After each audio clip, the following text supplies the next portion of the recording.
Good day to all of you students. Today I shall teach you class 9th history lesson 1. Name of the chapter is the French Revolution and it's a part 8th of this chapter.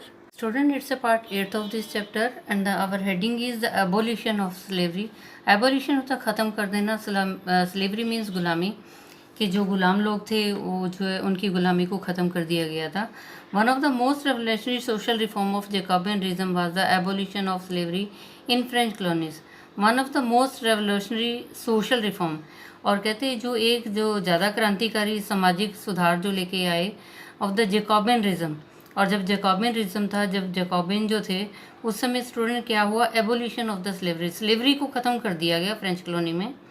The colonies in the Caribbean, और जो colonies जो Caribbean थी और जो थी Martinique और Guadeloupe and Saint Domingue were important suppliers of commodities such as. और ये जो स्टूडेंट ये कॉलोनीज थी ये सप्लाई करती थी कमोडिटीज़, चीज़ें सप्लाई करती थी जैसे कि तंबाकू, इंडिगो, शुगर, कॉफ़ी, ये सब सप्लाई करते थे. But the reluctance of the European to go and work in a distant and unfamiliar land meet a shortage of labour on the plantation.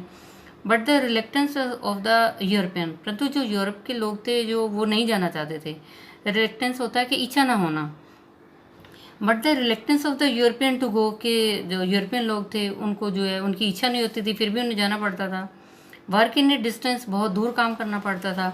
और अनफेमिलियर लैंड, जिस ज़मीन पे वो जान पहचान नहीं थी वहाँ पे जाते थे काम करने के लिए. तो इसका मतलब ये था कि प्लांटेशन में जो है लेबर की शॉर्टेज थी. So this was met by triangular slave trade, और प्लांटेशन में जो लेबर की शॉर्टेज थी और इसलिए इस शॉर्टेज को पूरा करने के लिए क्या किया गया स्टूडेंट, ट्रेंगुलर स्लेव ट्रेड जो है किया गया. ट्रेंगुलर होता है 3 जो होते हैं, तो ट्रेंगुलर कौन से थे student, triangular slave trade. Slave होता है गुलामों का जो है व्यापार किया जाता था गुलामों के साथ. और कौन से थे वो स्टूडेंट, यूरोप, अफ्रीका और अमेरिका में. यूरोप, अफ्रीका और अमेरिका में जो है स्लेव ट्रेड जो था, the slave trade began in the 17th century. और स्लेव ट्रेड शुरू को हुआ था स्टूडेंट 17वीं शताब्दी में हुआ था, 17वीं सेंचुरी में हुआ था. French merchant sold from the ports, और जो फ्रेंच मर्चेंट थे, जो फ्रेंच व्यापारी थे वो सेल करते थे. French merchant sold from the ports of the Bordeaux और the Nantes to the African coast. और जो फ्रेंच मर्चेंट थे वो स्टूडेंट जो बॉर्डियक्स और नैंते के जो बंदरगाह थे वहाँ से लेके अफ्रीका के कोस्ट तक जाते थे, वो अफ्रीका के तटीय इलाके पर जाते थे. वेयर दे बोट स्लेव्स, वहाँ पे जाके वो जो स्लेव्स को खरीदते थे, जो दास थे, जो गुलाम थे, उनको जो है खरीदारी करते थे. और किससे खरीदते थे, जो लोकल चीफ थे, जो लोकल वहाँ के मुख्य प्रधान थे, उनसे जो है इन गुलामों को खरीद लिया जाता था. और ये क्या थे, ब्रांडेड थे, इनके ऊपर जो है चिन्ह लगाए गए थे और शेकल्ड थे. और जो क्या है उनको जो है शेकल्ड होता है कि जैसे हथकड़ियाँ लगाई जाती थी. And the slaves are packed tightly into the ship. और ये जो गुलाम जो थे स्टूडेंट इनको जो है टाइटली ढंग से जो है पैक करके जो है जहाज़ों में, समुद्री जहाज़ में भेज दिया जाता था. फॉर 3 month लॉन्ग वॉयज, और 3 महीने के लंबे सफ़र में जाते थे वो across the Atlantic to the Caribbean. Atlantic से लेके कैरिबियन तक जो है वो सफ़र करते थे, फिर जाके वहाँ पे गुलामों की ज़िंदगी जीते थे और इन गुलामों से जो है व्यापार किया जाता था. There they were sold to the plantation owner, और जो प्लांटेशन मालिक होते थे उनको जो है ये लेबर जो है दे दी जाती थी. जो गुलाम लोग थे, स्लेव लोग थे, उनको जो है दे दिया जाता था और प्लांटेशन ऑनर जो है उनसे काम करवाते थे. The exploitation of the slave labor made it possible to meet the growing demand in European market for sugar, coffee and indigo. और कहते ये जो स्लेव थे वो तो एक्सप्लॉइट हो रहे थे, उनकी तो ज़िंदगी बर्बाद हो रही थी, लेकिन इससे जो है डिमांड पूरी हो रही थी यूरोप में. और यूरोप में स्टूडेंट डिमांड किस चीज़ की पूरी हो रही थी, इन स्लेव लोगों से जो है शुगर, कॉफ़ी, इंडिगो, इन चीज़ों के लिए जो है काम करवाया जाता था. पोर्ट सिटीज़ लाइक, और जो पोर्ट सिटीज़ थे, जो तटीय शहर थे, जो Bordeaux and Nantes, owed their economic prosperity to the flourishing slave trades. कहते बॉर्डियक्स में और नैंते में जो है इकोनॉमिक प्रॉस्पेरिटी थी, आर्थिक हालात बहुत अच्छे थे, फ्लरिश कर रहे थे, क्योंकि स्लेव ट्रेड था, क्योंकि गुलामों से जो है दास लोगों से जो है व्यापार करवाया जाता था. Throughout the 18th century there was little criticism of slavery in France.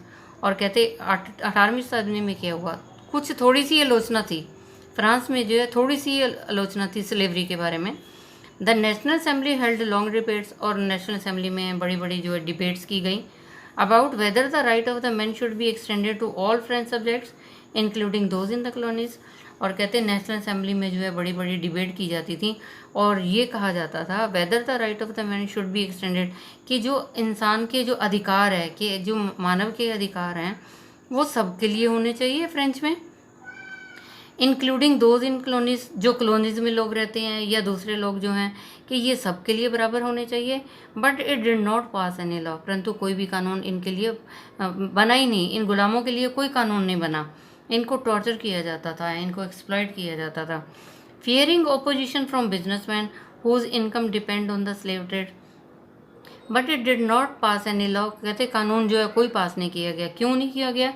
क्योंकि डर होता था कि ये बिजनेसमैन जो है उनके ओपोजिट हो जाएंगे, और उनकी जो इनकम भी था वो डिपेंड करती थी स्लेव ट्रेड से, क्योंकि स्लेव ट्रेड से ही तो वो पैसा कमाते थे। इसलिए जो है उन्होंने कोई कानून ही नहीं बनाया कि उनको नुकसान होगा। It was finally the convention which in 1794 legislated to free all slaves in the French overseas possession.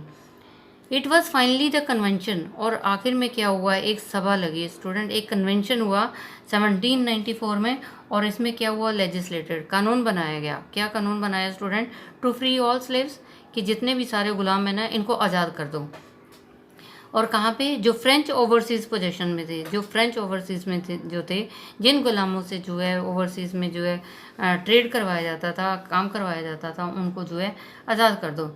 This however turned out to be a short term measure, ऐसा हुआ तो सही स्टूडेंट, लेकिन क्या हुआ, शॉर्ट टर्म के लिए हुआ, थोड़ी देर के लिए हुआ। 10 ईयर्स लेटर, 10 साल बाद फिर क्या हुआ स्टूडेंट, नेपोलियन री इंट्रोड्यूस कर लें, नेपोलियन ने दोबारा से गुलामी को जो है री इंट्रोड्यूस कर दिया। उसने कहा गुलामी जो है दोबारा से फिर शुरू करनी पड़ेगी, लोगों को जो है गुलाम बनाना पड़ेगा, तभी इकोनॉमिक प्रॉस्पेरिटी होगी। Plantation owner understood their freedom as including the right to enslave African negroes in pursuit of their economic interest. जो प्लांटेशन ओनर थे, जो प्लांटेशन के मालिक थे, वो ये समझते थे कि उनकी आज़ादी जो है as including the right to enslave, कि उनकी आज़ादी में हम ये इंक्लूड करते हैं कि उनको गुलाम बना लो, जो अफ्रीका के निगरों से उनको गुलाम बना लो। किस वजह से? कि इकोनॉमिक इंटरेस्ट, कि उनकी इकोनॉमिक प्रोग्रेस होगी, वो उनको ज़्यादा इनकम आएगी, उनके इकोनॉमिक हालात अच्छे होंगे। Slavery was finally एबोलिश्ड in French colony इन 1848, और आखिर में क्या हुआ स्टूडेंट, इस स्लेवरी को जो है ख़त्म हो गई फ्रेंच में। इन 1848 में जो है स्लेवरी बिल्कुल ख़त्म हो गई, गुलामी को ख़त्म कर दिया गया। Student our next point is the revolution in the everyday life, की क्रांति थी उन, और जो है वो रोज़मर्रा की उनकी ज़िंदगी क्या थी। Can politics change the clothes people wear, क्या पॉलिटिक्स जो है ये चेंज कर सकती है कि लोग जो है किस तरह के कपड़े पहनते हैं। द लैंग्वेज दे स्पीक, क्या जो लोग जो लैंग्वेज जो बोलते हैं क्या उसको चेंज किया जा सकता है। और द बुक्स दे रीड, क्या वो जो किताबें पढ़ते हैं उनको चेंज किया जा सकता है, उनको बदलाव लाया जा सकता है। The years following 1789 in France saw many such changes in the lives of men, women and children, और स्टूडेंट जो 1789 का जो ईयर था फ्रांस में, उसमें बहुत सारे बदलाव देखे गए, आदमी, औरत और जो है बच्चों की ज़िंदगी में बहुत सारे बदलाव आए। The revolutionary government took it upon themselves to pass laws that would translate the ideas of the liberty and equality into everyday practice. तो रेवोल्यूशनरी गवर्नमेंट जो स्टूडेंट जो गवर्नमेंट जो थी, रेवोल्यूशनरी गवर्नमेंट जो थी, उन्होंने अपने आप में ही ये देखा, उन्होंने अपने ऊपर ये बात को लेके आए कि वो कानून पास करेंगे। क्या कानून पास करेंगे? वो translate the ideals of liberty, कि जो लिबर्टी के आइडिया है या इक्वलिटी के आइडियाज़ हैं वो किस तरह से बनाएंगे इनटू एवरीडे प्रैक्टिस, कि रोज़ की उनकी ज़िंदगी की जो है प्रैक्टिस में क्या होता है, रोज़ की जो उनकी लाइफ की प्रैक्टिस थी उसके अकॉर्डिंग जो है इक्वलिटी और लिबर्टी के लिए जो वो आइडियाज़ बनाएंगे। One important law that came into effect soon after the storming of the Bastille in the summer of 1789 was the abolition of censorship। कहते एक इम्पॉर्टेंट लॉ तो ये स्टूडेंट जो आया, जो लागू किया गया after the storming of the Bastille, जब लोग जो है बेस्टिल प्रिजन में जो है घुस गए थे, वहाँ पे तोड़फोड़ किया था इन द समर ऑफ 1789 में लोग जो है बेस्टाइल के किले में जो है जेल में घुस गए थे। तो क्या हुआ था, तो एक इम्पॉर्टेंट लॉ जो है लागू हुआ था, वो स्टूडेंट क्या था, एबोलिशन ऑफ द सेंसरशिप, कि सेंसरशिप पे को जो ख़त्म कर दिया जाए। सेंसरशिप होता है जहाँ पे जो है पहले राजा को पूछा जाता है, परमिशन ली जाती है, उसके बाद ही जो है कुछ प्रिंट किया जाता है, जैसे कोई न्यूज़पेपर है, मैगजीन है या बुक है, तो ये एबोलिशन को ख़त्म कर दिया था। पहला पॉइंट तो एक ये हुआ था कि जब 1789 में फ्रांस में जो है बेस्टाइल में जब लोग घुस गए थे, तो उसके बाद एक चीज़ इंपॉर्टेंट ये हुई थी कि सेंसरशिप को ख़त्म कर दिया गया था।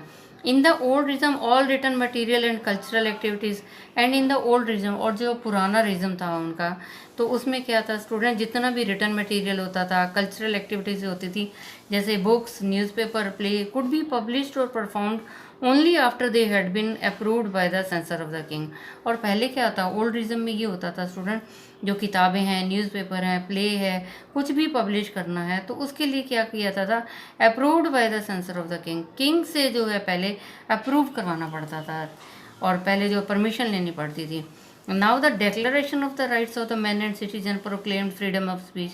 अब तो जो उनका संविधान बना था उसमें क्या था, declaration of right of man and citizen थे, और आदमी और सिटीजन के जो नागरिक के जो अधिकार क्या थे स्टूडेंट, फ्रीडम ऑफ स्पीच था, और क्या था, freedom of speech and expression to be natural right, के उनके जो नेचुरल अधिकार हैं वो उन सबको जो है दिए जाने चाहिए।